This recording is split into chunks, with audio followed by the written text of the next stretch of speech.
The study on the state of civic space in Uganda 2022, released today by an NGO, the Alliance for Campaign Finance Monitoring, captured views from 15 districts in 10 sub-regions to identify gaps and opportunities in civic space. On freedom of information, the report showed that 57.1% perceived freedom of information and expression as restricted space, while 32% think it's partially restricted and 10.7% think it's protected space.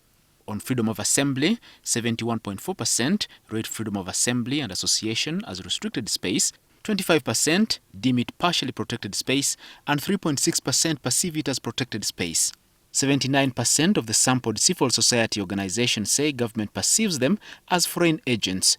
On citizen participation, 50% find the space partially protected, 35.7% find it restricted. On fairness of elections, 71% think Ugandan elections are not free and fair, as opposed to 29% who think otherwise. Those sampled gave the reasons as the basis for their thinking as monetization and commercialization of campaigns, militarization and secularization of the process, arrest and detention of opposition political candidates, abuse of state resources for elections, disregard for the rule of law on public financing of political parties, brutalization of journalists covering opposition candidates, media and social media censorship, and political intolerance. On rating human rights and rule of law, 75% find it restricted space, while 21.4% say it is partially restricted.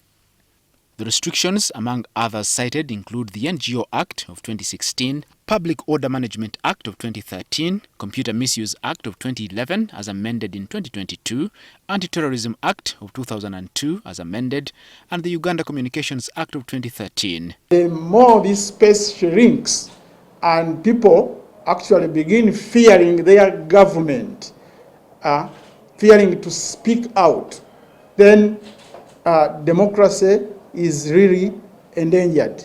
No wonder we are seeing a rapid descent towards authoritarianism, and this is not a phenomenon that Uganda wants to see.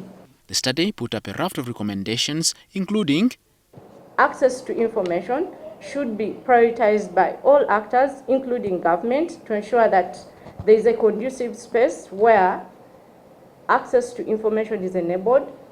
A number of civil society activists fear that the findings predict a dark future for the coming election and the country's democracy. However, when NTV contacted Dr. Chris Baryomonsi, the information minister, he dismissed the findings, saying that the report does not reflect the real situation in Uganda.